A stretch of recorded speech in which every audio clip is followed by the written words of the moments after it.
morning, you're saying my God is Shakar, or Lucifer, or the devil. So you're saying good morning, my God is the devil, my God is the devil. How did they get us to accept saying that without even looking into why would we say it's a good morning when we know that people mourn at a death? So what is good about mourning? Why we never did see that? He sat in that class and for 5-10 minutes straight just gave them to us like that. Just unloaded them. Okay. Submit and commit. I didn't forget your question. When you say submit and commit, our master teacher explained to us, he who is sure about a thing commits himself. He put himself, herself, wholeheartedly into it. Of course, once checking it out. You don't join the goddamn Boy Scouts or the Army or any organization without knowing to the degree that you can find out all that you can know about it. Because a lot of it involves involvement. You with me so far? Okay. So he who is sure commits himself.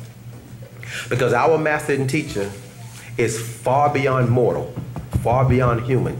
And if you took time to read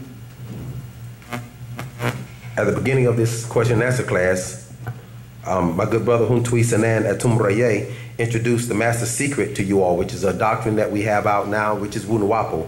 But he introduced a particular one, the black dot, helix, mind link, and mind linked is another one. And within it, the very first page, it says, I am often asked who I am to you. And then it goes on and gives a whole list of, am I a son? I am more than a son. Am I a brother? I am more than a brother. Am I a father? I am more than a father. Am I a relative? I am much more than just related to you. Am I a friend? I am more than a friend. Am I a consort? I am more than a consort. Am I a messenger? I am more than a messenger. And he goes on to give a whole list of I ams based on what people said, thought, felt, believed, accepted he was / is. I have to say that loosely. At some point, we realize he being the master teacher, our spiritual guide, he explained to us, come up under me and allow me to reach you, allow me to shape you and mold you, allow me to create you in my image and after my likeness, allow me to make you God again, as it was in the beginning, so shall it be in the end. And I'm using God for lack of a better term right now, of course, to keep the thought pattern going. He said, come up under me and allow me to shape you and mold you and form you. Because remember, his position as he came here was, he said to you, I am a reformer. That is one of the questions. Are you a reformer? I am more than a reformer. And he explained to us that for me to reform you, I have to shape you, form you, according to how you was first shaped and formed, for me to reform you. And as a reformer, he says, if I'm going to shape you and you was first shaped by your DNA and your RNA, then I have to first figure out how to get inside of your DNA and RNA and reshape you and remold you again. From the inside out, from your DNA and your RNA at a cellular level. This is why, again, our good brother Wu-Nuwaup-Wu-nuwaupu mentioned that this is a genetic doctrine. Stick around. You'll see how it will shape you. I know the nigga I was. If I know exactly what I was, and I look back and say, wow, that was scary. You follow, it shapes, it reforms and reshapes. So the question, when he was asked about his position as a reformer, he says, if you're going to learn how to become a shoemaker, would you ask a baker? We said no. He said, if you was going to learn how to become a baker, would you ask an auto mechanic? We said no. He said, if you was going to learn how to become an auto mechanic, would you ask a seamstress? We said no. He says, I, as a God, have come to reform you back in our image and after our likeness. The pendulum has swung. The cycle has returned for us to be reformed again. He said, come up under me and allow me to reform you, reshape you. When I keep saying come up under me as he worded it, it is also submit, like a submarine goes under. So to come up under him. But you have to commit first, because he who is sure commits himself. The nigga that's doubted, unsure, it's going to sway back and forth. It's going to be real difficult to take him and hold him and shape him and fold him. You follow? So in that sense, the word commit, submit would be the same. It's one of those play on words type things where you misunderstand the meaning of it. Like, Let me think of a good one. It was in my, while I was talking just then, I was explaining the word popped in my head, how it's a real tricky play on words, but then it also, it left me just then, and hopefully it'll come back because it was a real good one. This was another one that he gave us in class, and that's part of the spell, of course, as our master teacher explained to us about the spell that was placed on us. He said the spell was in the spelling. That's how it happened. The spell was in the spelling. They gave us American, or English as it is termed. And in that English, in that language, they was able to tell us many things. You can open up the definitionary now because you know how to pronounce the word, so there's no diction in it. It don't give sound to you. It gives you the definition, so it's a definitionary. Inside of the definitionary, you get 2, 3, 5 definitions for one word sometimes. 7, 8 definitions for one word. Just randomly go through it one day. Just open it up randomly and look, and you see 2, 3, 5, 7. You think, how can one word? And that's for the sole purpose of misinforming and misdirecting. Misinforming you. Misinform. To form you. To shape you again. To guide you. That's what English did. Misinformed us. So he gave us our language, Wu-nuwaup-Wu, which is a part of our culture. No one else has accepted. We really don't care. We wanted you to leave us alone a long time ago in the first place. We don't care if you don't accept Wu-nuwaup-Wu. We don't care if you don't accept our doctrine. We don't care if you don't accept our master teacher. The end result, you can't prove he is not a master teacher to us. You can't prove he is not the master teacher to the planet. I'm going to say that again. You can't prove that he is not a master teacher to us. We've accepted him as such. You can't say that he's not. We don't care what you call him. He is our master teacher. You can't say he is not the master teacher with the implication that there's a second or third. No, there's only one that was sent to this planet for our race, for Nagaru. We accept him as such. You follow? Everyone else will find out in time. And so much more. And so much more. And not just that. Yes. Go ahead. Okay, my next question is... Okay. One moment. It was... The word was two. The word, what word was two? Set an example of a word in English that's deceptive. Two, and two. Oh, right. How deceptive the actual word, how the actual word T-O and the word T-O-O. Yeah, I know when you was here last time, you explained sugar. And T-O-O and then T-W-O. How the word two, all three spell different. All three have the same sound. Yet in the entire English language, the word T-U, which is two. This is you. Two. Say that's not two. I need one person to say that's not the word two. Even in Spanish. That's two. So now the question is, why couldn't they take one of those 3 twos and make it T-U? How about the one that says, because we're taught that that O-O is the U sound. So let's accept that one as 2. But what about the T-O? Why not make this toe? T-O, toe. Why not make that toe? And the one that is T-W-O, why not make that two? Why not? It's all still deception in the language. And he explained to us many, many things about how deceptive it was. Okay, another question? Oh, I was going to just say and due to. D-O, D-U-E, and D-E-W. Yeah, do. All that. It's deception. okay, this question, what came first, the chicken or the egg? Oh, man. You don't like me. No, you gave me that question, remember? You know, you said...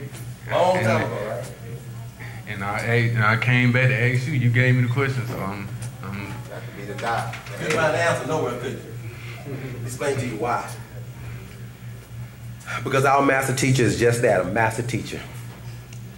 The question was asked, and it's an age-old question, which came first, the chicken or the egg? And his answer was quite simple, neither. The fish. And let me explain. According to our Bible, I'm sorry, weird word, let me start over. According to their Bible,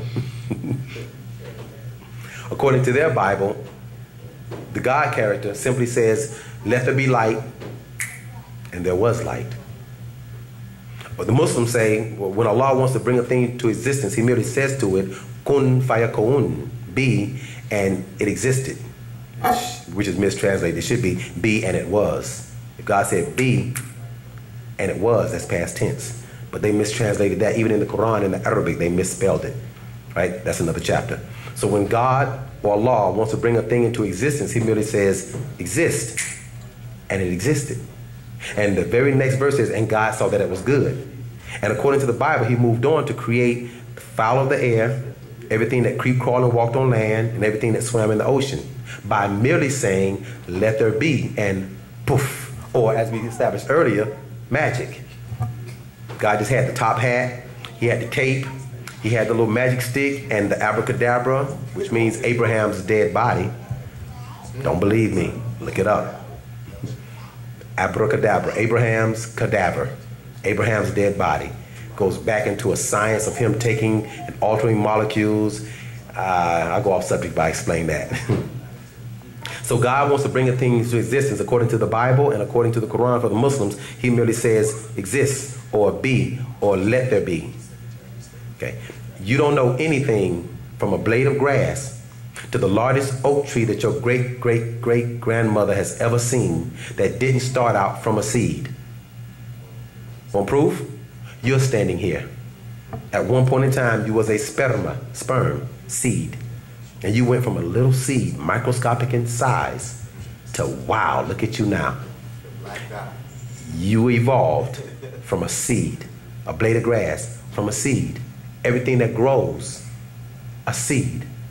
Everything that started out from a seed and moved forward. Now, according to the biblical account, everything that walks on this land and that flies in the air was once in the water, because in the Bible it says, and the Lord brought forth dry land, because it says prior to that, void and darkness was upon the face of the deep, which refers to water.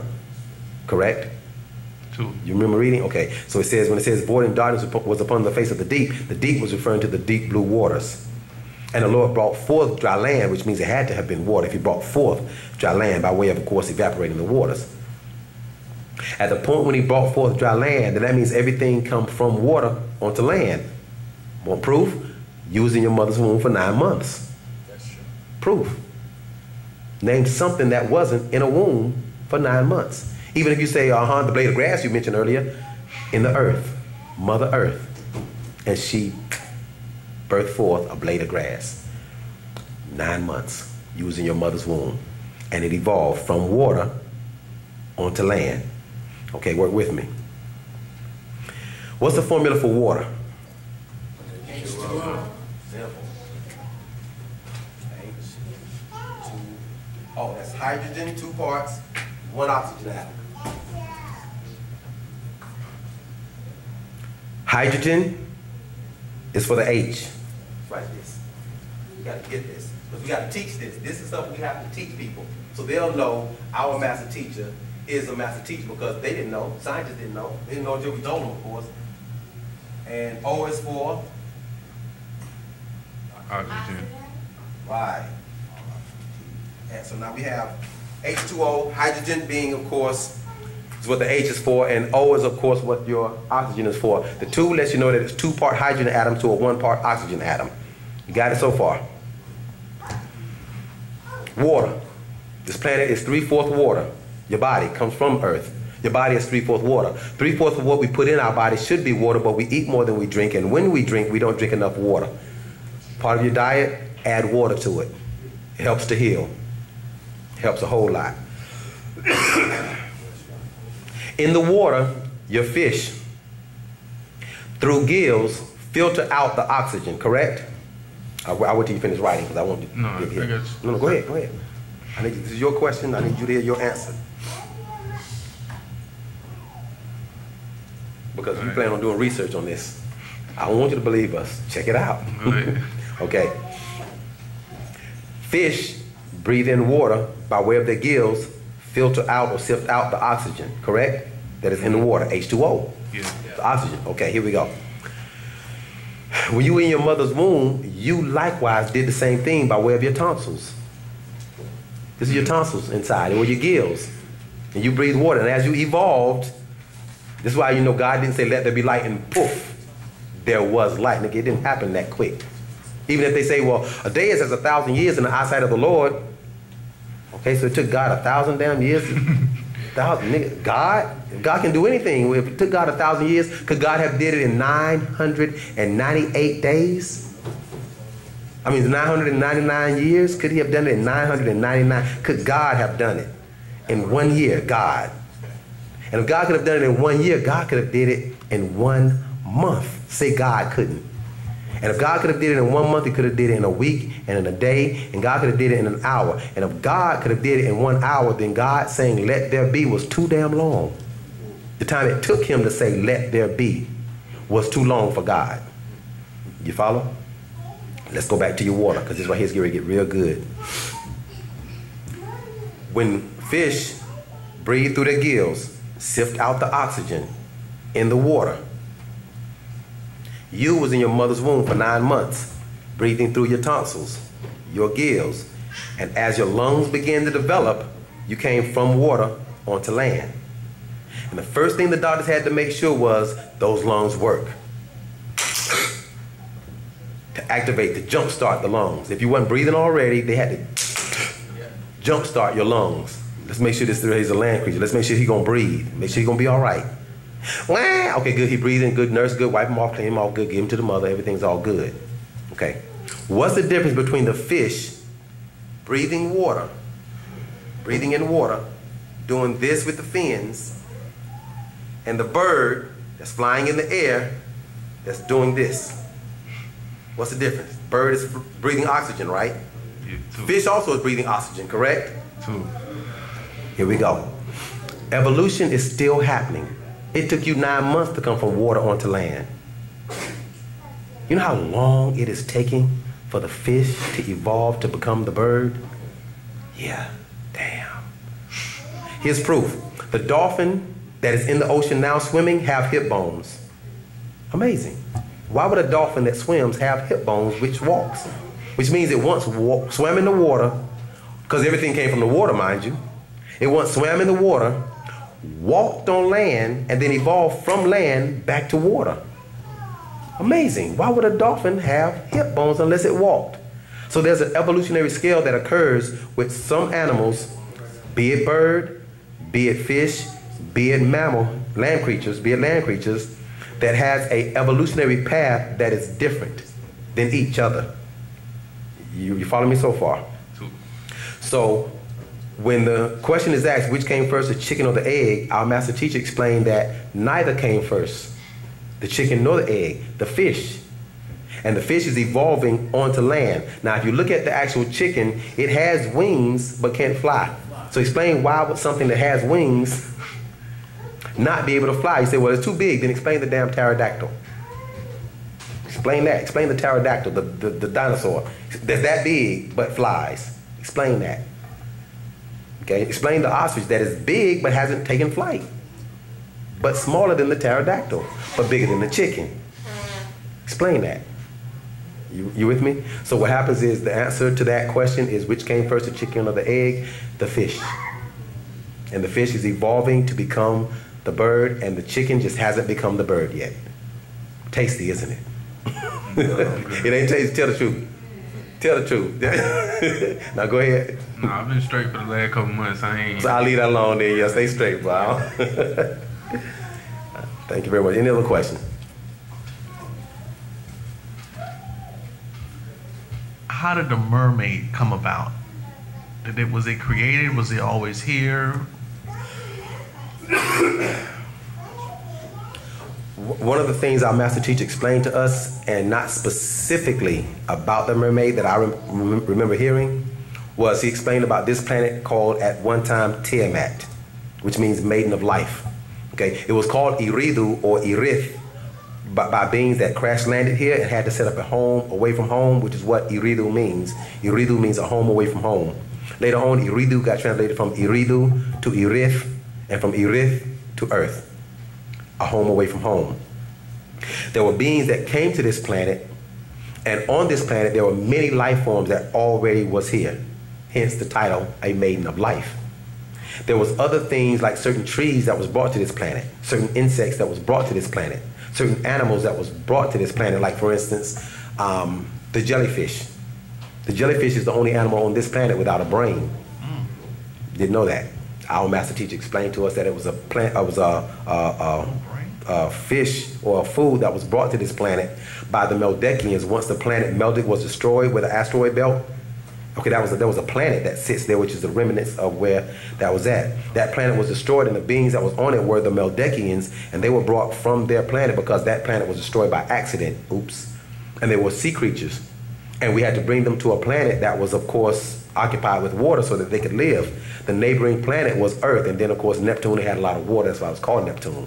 But Earth was the planet that they brought them to. And bringing them here, the next thing was, we've got to bring their food. So, of course, they brought jellyfish from their planet also to occupy the seas here. Okay, that was another creature that was brought to this planet. You have others that, whereas you have, like, on this side of the black hole, you have 19 galaxies. And this is the 18th galaxy that we occupy. And then, of course, next to that, you have Ilion, which is right the next galaxy, of course, within this black hole or within this area. And in that galaxy, you have like 19 planets. You have 19 planets, 38 moons, you have 3 suns in that one galaxy. But then you have beings within this galaxy alone that come to this planet to do what's called planetary shopping. They come to this planet to shop for food. Some are vegetarians, some aren't. Some live according to most, of course, all living according to an intergalactic law that says, don't eat that. But you can eat as much of that as you want. Don't eat them, but you can eat as much as them as you want. You with me? So what happens is some come to this planet to do what's called planetary shopping, and they'll come and they'll take certain animals from this planet and leave with them. One of the planets that did, one of the animals that did exist on this planet was the unicorn. The unicorn is mentioned in the Bible. It's not a mystical creature. It really did exist. The Pegasus was an animal that once existed on this planet. It's not a mythical or mystical creature. It really did exist. You follow? So some animals were brought to this planet, and others are beings that were grown and or developed or evolved on this planet. So specifically as to whether or not the mermaid was brought to this planet or whether or not it evolved on this planet, I don't know the answer specifically to that. I just know a lot of animals were brought. A lot of animals evolved here, and some animals were brought here. The jellyfish, you said it have no brain. Do it have instinct? Exactly. Electrical impulses. Move off of instinct. Prior to you being a physical being, you did too. Remember, the brain and the body is connected just like the mind and the soul. Yeah. So you didn't move off of brain, because brain gives you that, as a human, mind you, that is, speaking as a human, it gives you that the incognizant mind to actually think, do, don't do, should, nah, I shouldn't, will, nah, I won't. It gives you that thing, because remember, you were given will, which is 180 degrees of 180 degrees of. It's not agreeable or disagreeable until one or the other of the two opposing forces is activated. It's not good or evil. It is just stationary. But to give it a title for identification, 180 degrees is agreeable, 180 degrees disagreeable. But it's not agreeable and disagreeable, if it's making sense. It's not agreeable or disagreeable until it's activated. Half the room decide, look, listen, whew, nice class. I'm hungry. Let's go get some pizza. And another brother said, man, I want chicken. Disagreeable. He was disagreeable. Was he evil? No. Was he sinful? Was he bad? Was he wrong? He disagreed. So it don't make it right or wrong. It make it disagreeable. The brain does that because you have information. Information equates to knowledge. I know what I want. I'm right, aren't I? Well, what about him when he decides chicken? Is he right? No, we're in disagreement now. Now all of a sudden that's what the brain does. And our master teacher explained to us that when he explained to us about the barytheric gland, right, which is a gland that we once had in our brains, and it was removed not only physically out of our brain, but also genetically moved out of our DNA because of the abilities that it gave, which was intuition, psychometry, clairvoyance, and telepathy. And the definition that he gave for intuition is the perception of truth without the interpretation of thought. Again, to perceive truth without thinking it, because our comprehension of thinking is what we have knowledge of in comparison to either or. And at that point, you no longer can be told what to do or submit. You can no longer be a servant of the Most High / slave of the Most High. And there's a difference, because our master teacher explained that we are servants of the Most High. He's a slave.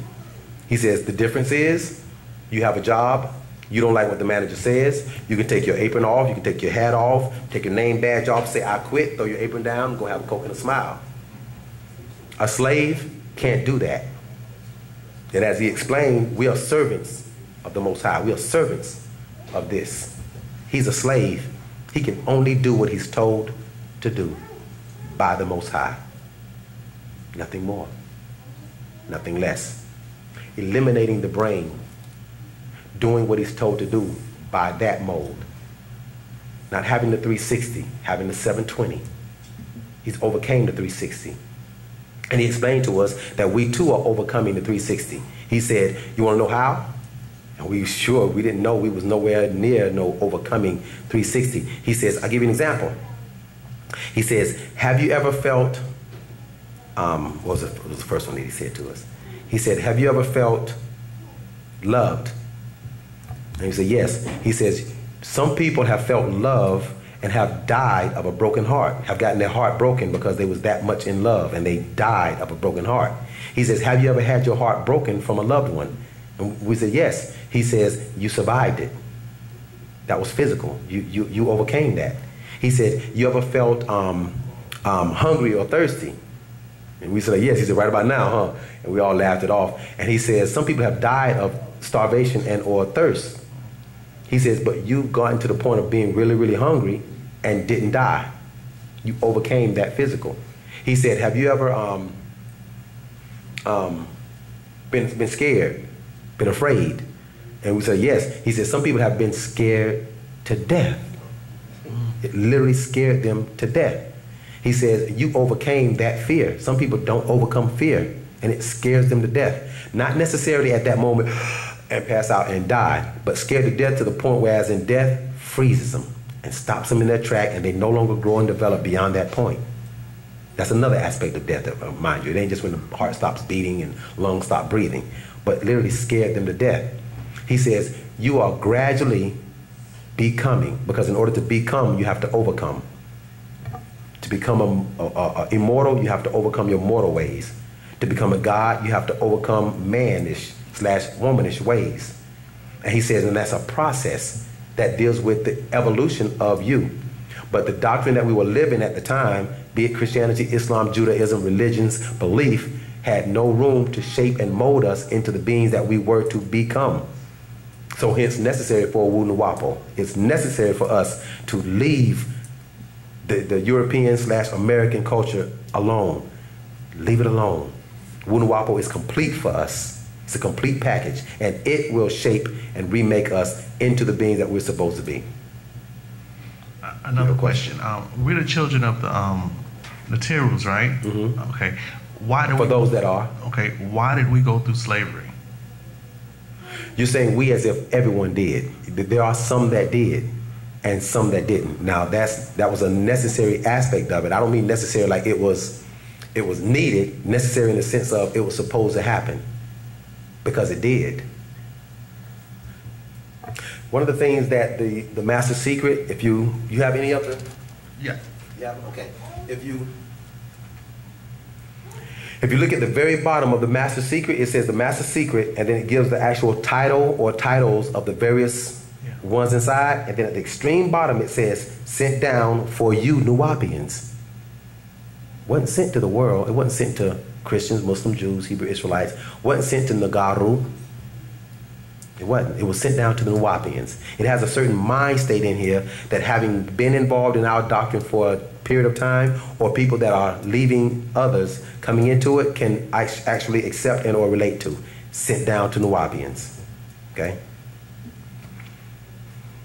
So why did no, it's coming. It's coming. Within that, if you read, it explains about the cycle of occurrences of things, like 24 elders that we have. It mentions the 24 hours of the day, 24,000 year cycle, equinox, etc., and it gives you the cycle of occurrences of things. And it gives you a cycle of a 24,000 year period that occurred on this planet. Every 24,000 years, it mentions how a reformer comes, etc., etc. And that's a 6,000 year sun cycle, 6,000 year moon cycle. I promise you, this is going towards what you said about slavery. 6,000 year sun cycle, 6,000 year moon cycle, 6,000 year sun cycle, 6,000 year moon cycle. Okay, within those spaces of time, there are events that were to occur, like Hitler. Did that need to happen? Yes. It was a part of what was supposed to happen on this planet, because it is all a part of a learning tree and or experience that people think to climb out of. If there was never a if there was never a experience like the Rodney King beating, it just popped in my head. If there was never an experience of a Rodney King beating, would there have been a riot? No. If there wouldn't have been a riot, would people have known the mind state that we were in at the time that made us violent towards that end for that reason? Meaning, prior to that, we fought each other, black people. Yeah. Okay, at that particular attack, Reginald Denny, I think was his name. The white guy. The white guy? Yeah. Right. The truck Okay. driver. We was not messing with him. We was not messing with them. We wasn't tearing up nothing. We wasn't doing nothing but tearing up our own stuff.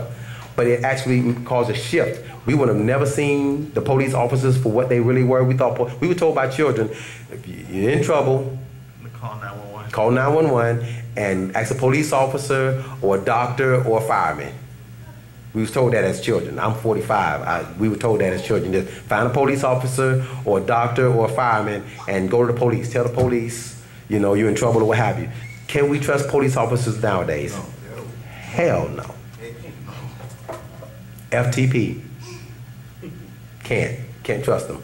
Sorry. I'm sure that there's 1 or 2, maybe 5 or 10. Okay, let's round off maybe 15 or 20 that can be trusted. Okay, I'm not going to sift through them to find out which one it is, or get myself in a predicament to be put in the position of having to trust them. So no, don't trust them. We don't need them. We now know the mind state that they have, and I'm not talking about just the white ones. They're black devils. Remember, there was a black devil before there was a white devil. We're talking about all of them. It was necessary for certain things to occur for us to have a mind state about that which was, and that which is, and that which will be. Certain things had to shape that. Certain occurrences had to form that. It was like our master teacher said, when he first came, he taught us Wu-nuwaup. We didn't want that. We wanted to know about Abraham and Jesus and Moses and Noah, and we wanted to know about Muhammad, and we wanted to know about that. So he stated, I came giving you what you want so that you would learn to want what I really have to give. And he took 20 some odd years to teach us Islam. And then to take us out of it and look back and say, y'all really want to be Muslims? Really? I was born and raised a Muslim. Born and raised a Muslim. And looked back at it and thought, all them years I was that? Really? Now, did he have to teach it for 20 some odd years? Seemingly wasting time. Did he have to teach it for 20 some odd years to take us out of it, to point back and say, now look at that. That ignorance, that stupidity, that mind state. Do you want to be that still? For me to simply answer, no. For we to simply answer, no. Hence the statement, it was necessary. So as the occurrence that occurred with slavery, that was necessary because to see actually a mind state, looking back at our story / history of what occurred during that day and time, you can look back and say, because you can see now, can't trust them. Can't trust them. Like for instance, our master teacher explained that Tamaray was a decoy. Our land, Eatonton, acreage of land, 476 acres, the developed portion of it. Oh, we've been so far by now that they just left us what they call the hell alone. We'd be so far now, but that's another chapter. But he actually set it up and stated to us that Tamaray was a decoy. He said, because some of you still like the white man. Some of you still trust the white man. Some of you still want to live around D. Whitman, D. white man. Some of you still want to be next to him, want to eat with him, still want to go to school with him, still want to sit at the countertop with him. Still want to, some of you still want to do that. I don't mean those of us that have to do it because we have a job to the degree that we have to. I have to say that limited. I have to. For those of us that do that because this is where I work, it's called survival now. When we was on our land, we had things that were setting in place on Tamaray that we didn't have to go outside of that to work and establish and live. Now we're dispersed, and to a degree that we do, we're doing that. I'm not talking about those of us that's like that. I'm saying people that just really want to be around them. And he said that Tamaray was a decoy because we created a city of peace. An entire city of peace. And the white man came and wanted to destroy that. A city of peace? Why would you want to destroy a city of peace, a Jerusalem, an abode of peace? Why would you want to destroy? The devil would. Do you still want to live amongst him now? Do you still want to live in America amongst him? No. Then as he said, then as Revelations quoted, come out of her, my people, that you be not partakers of her iniquities, and that you receive not of her plagues. Let's go back to Africa, as it was in the beginning. Let's go back home. Let's get our own. Let's fight to get our own and reestablish our own and have them totally pushed out of our lives, out of our world, without trying to incorporate them into it again. I have a shirt that I love wearing. It's a sweater. I need to get a doggone shirt that says it because it's a thick sweater in the summertime. It says 100% African. No sugar, no cream. No sugar, no cream. No white people, no white. Nothing white involved in the blackness. Get it out. You don't need it. Black coffee is real strong. We need that power back. We need that strength, that unity back. So again, in answering, that which was done was necessary, so you'll be able to look back and say, based on our story, based on history, I now know where I should go. You follow? If that helps. Yeah, it helps. I got one more question. I know it was 3 alignments that I think the master teacher spoke about, and one May 5th, 2000, and I think it was another one in 2012, December 21st or something, 2012. When is the next one? Has he given a? No? Don't recall hearing of a second one. I know we have updates from our master teacher as often as we do, and oftentimes, though I'm here at our building, I don't hear the updates because I'm either outside or coming in or what have you, or even on guard and just not as attentive to the answers that's given as far as alignment, satufment, wapat, alignment times. Was there another one where I think the black hole in space and the sun and the earth lined up just recently? Is that one? If it lined up, then that was an alignment. But the question is for whom? Because the alignments that he give us is for us to be aware of that occurrence. And if it wasn't stated at one of the updates, it's not one that we, and I'm going to say loosely, would concern ourselves with because of how indirectly it involves us. Because everyone has, to the degree that they do, an alignment for them. Remember, our master teacher and our spiritual guide is guiding us. Right. He is guiding us in ways. A lot of us know good and well that we would have been dead if, I would have been dead if Dr. Malachi Z. York. Man, if Dr. Malachi Z. York wouldn't have said or done, I would have been dead. Man, if Dr. Malachi Z. York wouldn't have, man, we would have been dead. Man, if Dr. Malachi Z. York would not have said, done, did, we would have been dead. If Dr. Malachi Z. York would not have given us pataraks and the actual facts, we would be dead. So there's an alignment that occurs, that is put in place, or that is aligned for us. And I don't know if that's one of them because I didn't hear an update. But again, as often as you want to and can, and again, for those who don't know, it is free. You don't have to sign up when you walk in. Just walk in, clothed properly, in your right state of mind, or else you are not welcomed. But you're welcome to come in, sit down, listen to the update from our master teacher, our spiritual guide, weekly. And then know for yourself what he has planned for us. He says, excuse me, he says to us that he has been giving us this information of the occurrences of things that's going to happen so that we'll know that the Nataru wants us to still listen to him. He said because what he'll do is that he'll tell us about a natural occurrence on the planet. Like he'll tell us there's going to be 12 tornadoes that touch down in Atlanta. That year when all those tornadoes touched down, we knew about that before it happened. I don't mean like an hour or two. I mean like months before it happened. Our master teacher told us it was going to happen. And then when it happened to the number he stated, and it happened in the city to the number it was reported, you can't guess that, man. How you guess how many tornadoes specifically? You don't guess that. You guess dice, please. You guess at dice.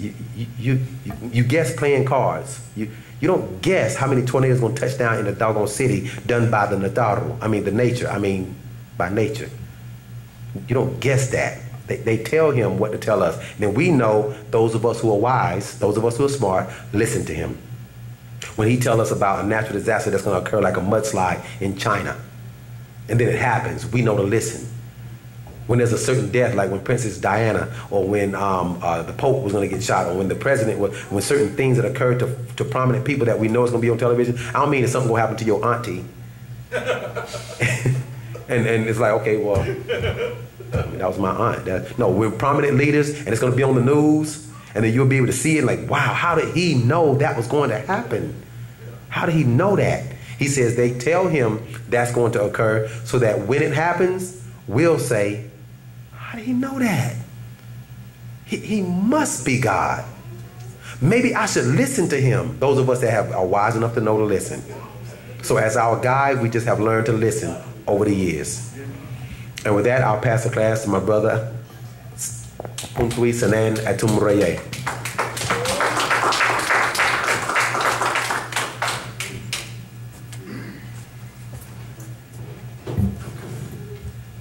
How y'all feeling? Y'all good? Wow. Did y'all get enough yet? No, not yet. You got any more questions? I had a question referring to the month of April. Come to the mic, my brother. I have a question referring to the month of April. Is there any reason why there's so much bloodshed throughout history in the month of April? I know that in April is Hitler's birthday is in April.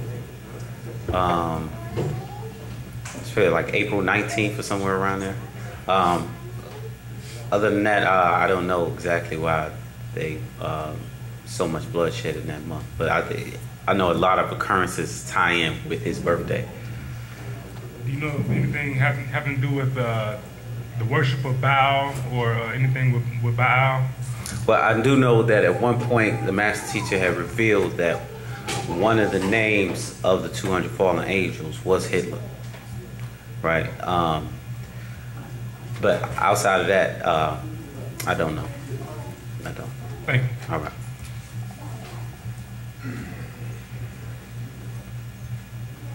Hotep. In one incident in class, we was talking about that most of our ancestors has crossed over or died. You say don't go into the light because they was be taken prison by these beings, and that my question is, why, if we shouldn't go into the light, then where should we go, and who are these beings is imprisoning our ancestors who died and crossing over? Right. Well, what you have to realize is that many of our ancestors have been trapped by lower beings of six ether beings. Right. Remember, there are 6 ether beings who are using our ancestors for their purposes to travel, because they cannot go to higher abodes of existence. So they have to use our ancestors for that purpose.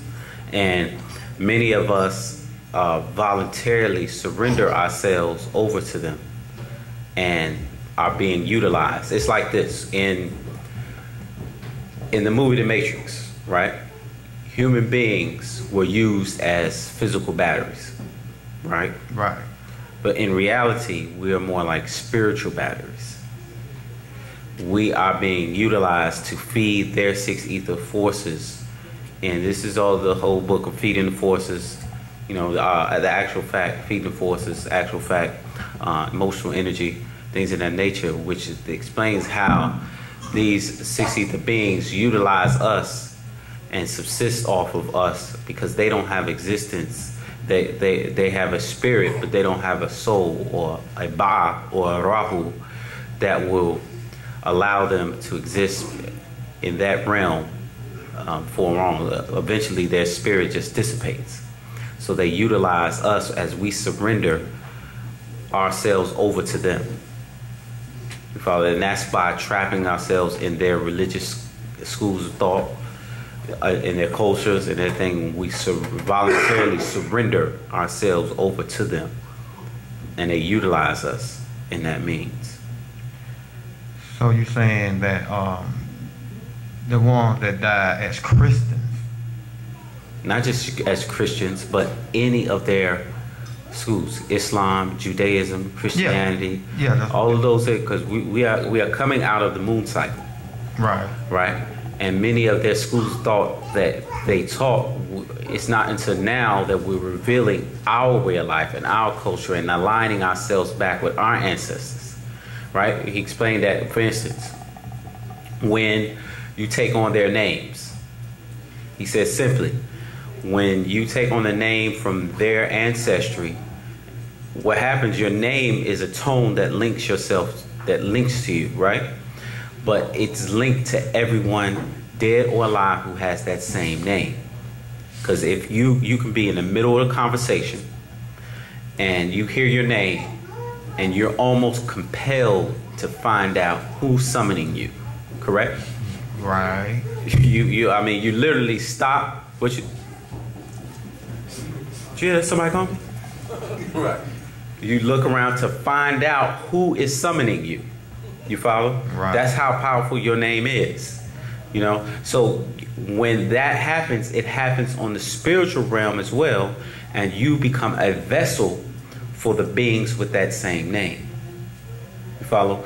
And they use you to fulfill themselves in this physical world, to fulfill their physical desire, because you just opened up a portal. That's why it's important for us to have tones of our ancestry, which is, and this is, you see that it's funny, as Nuwaupians, we have tones that, you know, that are unfamiliar in the so-called Egyptology,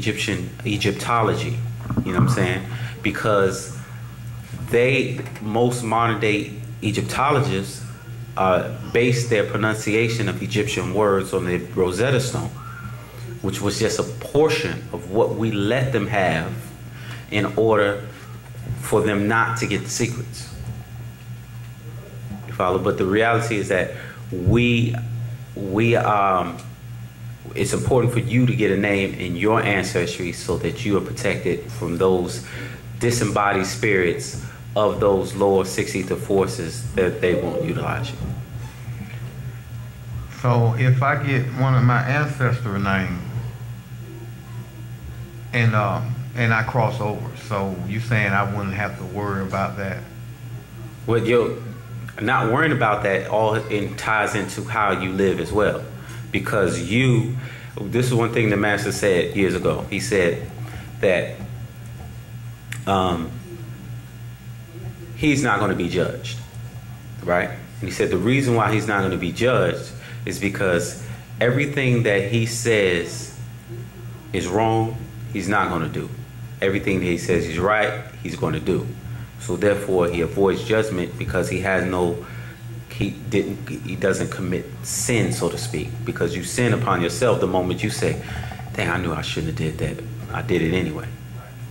You follow? Right. So you create, what happens is when you pass on from the physical and you leave your body, right? Right.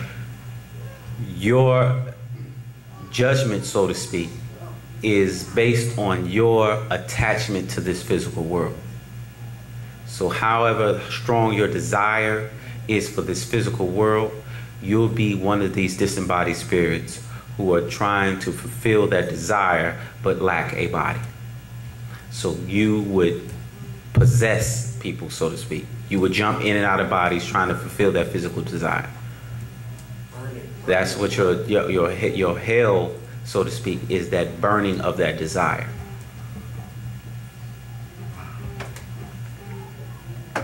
Okay. So, regardless if you pass over or not, and you don't have your ancestor's name, regardless if you go into the light or not, you still going to be in prison. These 6 ether beings still gonna. No, that's not it. This is what the purpose of Wu-nuwaup is. Right. You know what I'm saying? This is part of our practice to get you back into your ancestry and aligning yourselves with your ancestors. And not only that, you being the savior for your ancestors. You follow? To realign with them to get them out of that imprisonment. No, it's not that you're going to be going to imprisonment. No. But you have to practice Wu-nuwaup. And you have to be, you are the savior, because you as a Nuwaupian have to save yourself. There is no, come on my child, come hither. You follow? You have to, see the protection is simple as this. The master teacher has given us a way. And if you follow the way, you'll be protected. It's as simple as that. You do what is necessary for your salvation. That is what saves you, by you doing what is necessary to be saved. It's not okay, I'm a Nuwaupian, I'm saved. I accept Wu-nuwaup, that's it. No, again, as we were going back earlier, the Nuwaupu is practical. You have to live Patarak, and therefore you will be, your salvation comes that way. You save yourself in your actions, in your deeds, by living Wu-nuwaup. Therefore saving your ancestry. Okay. I have one more question. Go ahead. I have read that the pyramids were also a tool to help the human to advance in a higher state of consciousness. Around the body there's a teepit. What is a teepit? It's T-E-P-I. Which also called an aura.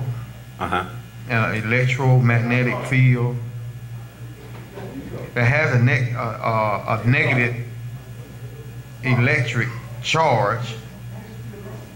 Now, if we are to advance into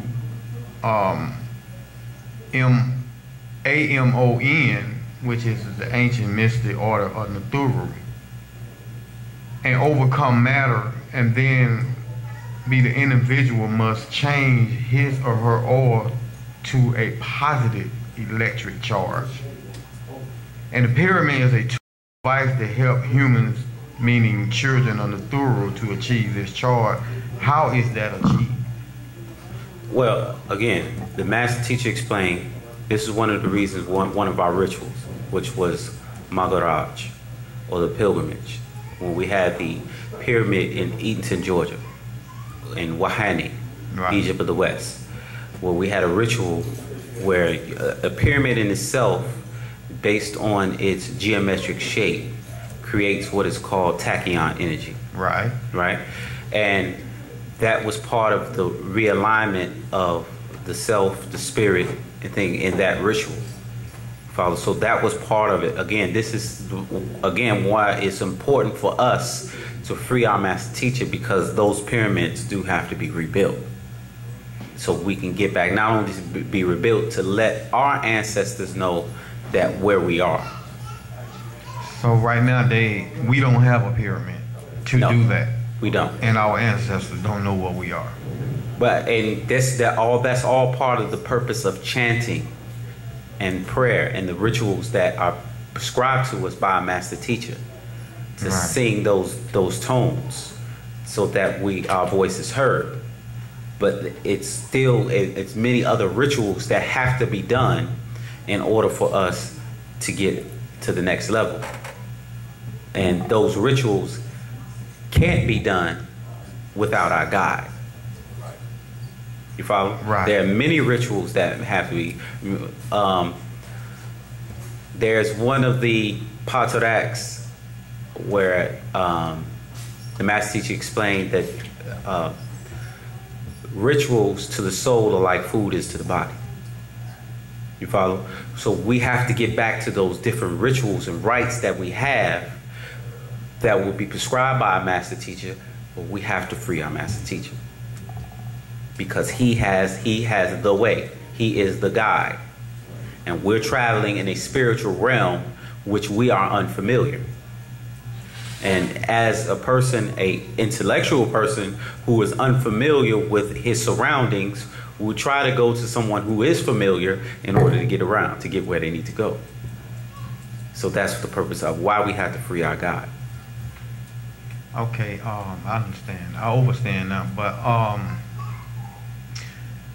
this cycle right here is, if this is the fourth world, right? Uh-huh. So the question is, in the next world, are there going to be any more Caucasian? Does the cycle start over with the same people or the same beings? Or, well, there's this cycle of nature. They have 9 ether. Matter of fact, let me read this real quick.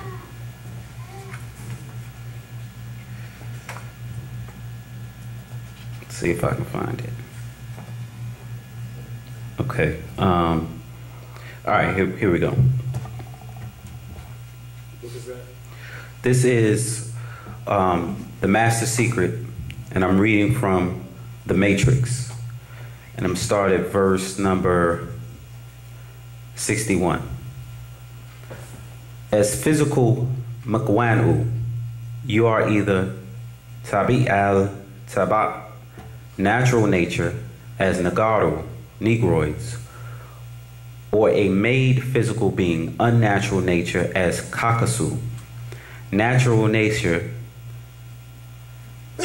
is efficacious, in effect, and able to do what is needed in anything that can be done, and do it perfectly. Natural nature exists on the functions of opposites, positive and negative, life and death, pleasure and pain, order and disorder. On and on, tick and tock, yin and yang.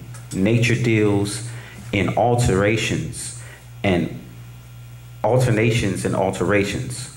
So nature allows alterations to become unnatural nature, as in clones, hybrids, and grafting. That is, alterations from natural nature that will die off. So in natural nature, there is always a rise and a fall. There's always as the Master Teacher explained in the Holy Tablets, where you have 3 different types of creation. You have primary, you have evolutionary, and you have tertiary or ghostation, right? So 9 ether, as it evolves, which really means going away from its origin, it dies and becomes 6 ether. And as 6 ether evolves, it goes away from its origin and eventually becomes ghostation. And then ghostation revolves back into 9 ether. You follow? This is the whole science of how universes are formed. You follow how the body, everything in nature goes through these different processes. The Master Teacher even explained that once the albino seed manifests itself in a species, the species is at the end of its evolution.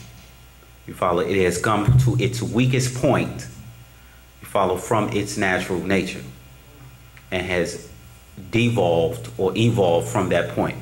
You follow? So that Caucasian seed exists and will exist throughout time, because in natural nature it gives way to chaos. But that is the balance. As it says, natural nature exists in functions of opposites, positive and negative, life and death, pleasure and pain, order and disorder. You follow? Yeah.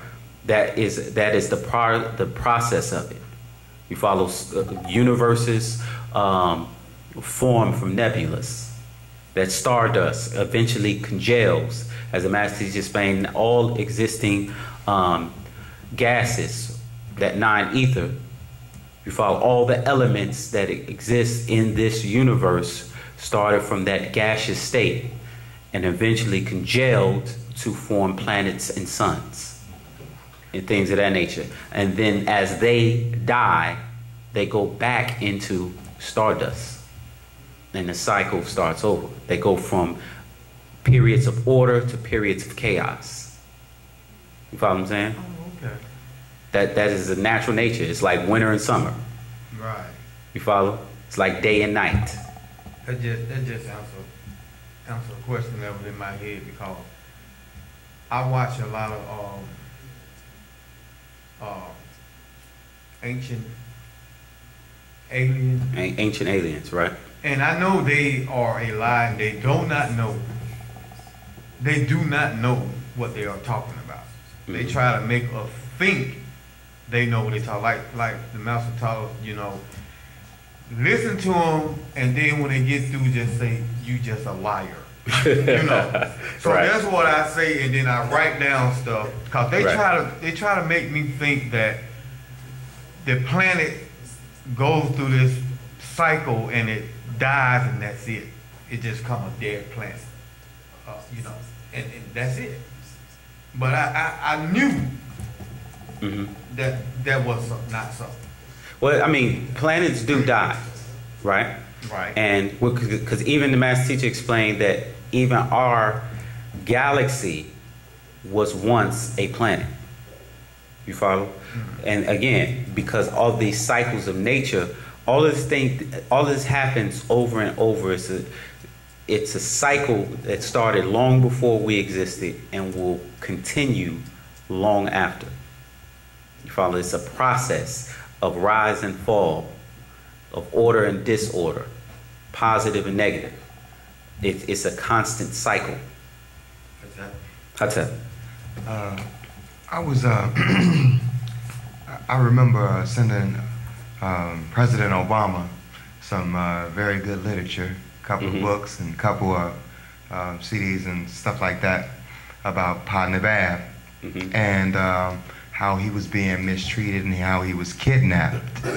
And recently I went on Facebook, friends with Duswa, and I seen a picture of Obama, President Barack Obama, holding President Wu-Nuwaup-Wu-nuwaupu's picture. And I just wanted to see, because I seen it on such a good site from my good brother, and I know he's doing very, very good in research. Right. What are the chances of that being, excuse me, what are the chances of that being a fake picture, and what are the chances of that being a real picture is one of my first questions. And like I said, once again, I sent the picture of Wu-Nuwaup and what was going on to the president. And I wanted to see if, in correspondence, if Barack Obama was to pardon our chief and commander, our president, Wu-Nuwaup-Wu-nuwaupu, would that be somebody else besides us? Because he would have to bear witness and bear record to the groundwork that was laid down for Wu-Nuwaupu's freedom was set way back before we even knew about Barack Hussein, Barack Obama. This is something that ties into the last update that the Master Teacher said. A good brother, Imhotep, was explaining how a brother approached the Master Teacher and asked the Master Teacher that he wanted to play chess, right? And he explained that the Master Teacher said, "I play chess with people." Right. You know, when you're ready for that, you get on that level, then you can play chess with me. So the groundwork for the freedom of the Master Teacher is something that the Master Teacher has put together years before, in 1993 actually. June 26th. I remember. When the master teacher actually declared our retained sovereignty as the Yamasee Native Americans. I remember that. I remember that newsletter. Right. So, in that, as a president of a sovereign nation, the reality is that he is an internationally protected person.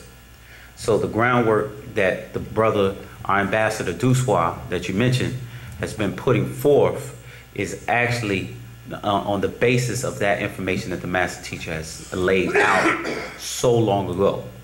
You follow? Where as Native Americans who came here before the European colonized America, you follow? And if you look at it in the 1960s, many of the African nations, after the international community has shunned what colonization does to indigenous people, they've shunned it. And many, at that point, many of the indigenous nations of Africa came forth and established their sovereign governments. America has never decolonized. This is a colonial nation, a colonial state. You follow? And what the atrocities, the genocide, you follow, that America has committed to the natives who were us. See, don't get that whole, what people are under the misconception is that all Africans here in America are from that slave trade. The reality is that there are many of us, especially here in the South, here in Georgia, who were indigenous Native Americans who were black, dark-skinned, woolly-haired beings who were here before the European settlers came. Didn't Obama just, I don't know a little bit, but didn't he just sign something saying that these for sovereign people like our community? Right. The master teacher said that the President Obama is for the sovereign rights of Native Americans. I remember that. Right. So this is something that we're establishing, that information is already put forth to the Security Council of the United Nations from our nation. You follow? I understand. And the process of the negotiation of the freedom of our master teacher has already begun. They're going to have to free him based on the fraud that was committed by this nation in acquiring and basically stealing the land from us. They stole the land from us. Not only did they through steal fake him, treaties, through they actually had in many of the instances they had an agent who was signing treaties on behalf of our nation, and America was paying them. That's just fraudulent. Exposed. You follow? So this is part of the stuff that has been put forth that the ambassador Wu-Sabat has diligently studied and found a lot of documents, a lot of things that were hidden in books, you know what I'm saying, that were put forth in this document that went to the Security Council, and it's going to happen. I said that to say this: nobody else is going to get the the credit for getting our teacher, our master teacher, our personal savior, partner Bab. Nobody's going to get the credit for getting him out. I just wanted to make sure and see. Right. He said that before. He said lawyers are not going to free me. And Obama's not going to be able to free him. He's already laid the groundwork for his freedom. Right. He said, see, because this is the whole thing, again, the whole let's set the record straight, which was a foundation laid on what the master teacher put forth when he declared our retained sovereignty, right, to the world. That information that's put forth, he said that his freedom is going to show forth the power of Wu-nuwaup. Right, exactly. So all of the stuff that is being laid out is what the master teacher has put out years before. Again, as the master chess player, he moved his pieces far in advance. You follow? Over 20 years ago. You follow? So again, it's just us. We have to just stand up, live ourselves, and realize that we have to move as a nation. You follow? We have to move as a nation. You know, and people, the reality is that some of us are afraid. That's a reality. We've been under the rule of the Caucasian for so long. You know, and many of us, well, how we gonna, we can't do that. They don't do this and that. Some of us are scared. You know what I'm saying? Because the Caucasian's doctrine is fear. That's what his religion is based on. Fear of the Lord. Fear of God. The fear of God. What's it called in Islam? Taqwa. Right, the fear of Allah. The trembling at the I gotta tremble when I say Allah? Oh, that's because Allah will eat you. That's why you gotta tremble. Right? But their indoctrination is based on fear. You know, they have to keep you afraid so that you'll continue to run to Him for protection. But it's no longer. We have to stand up for ourselves. Right. Exactly. Unity and love. Love and unity is the key. Love and unity is the key. With that, I'd like to thank everybody for coming out this shadow. Again, every week, every Friday, we're here. If you have questions, submit them to the email address on the YouTube channel. We definitely appreciate you all. Towel hat. Definitely check out the books in the back. Plenty of good ones. Yes, sir. What up? What up?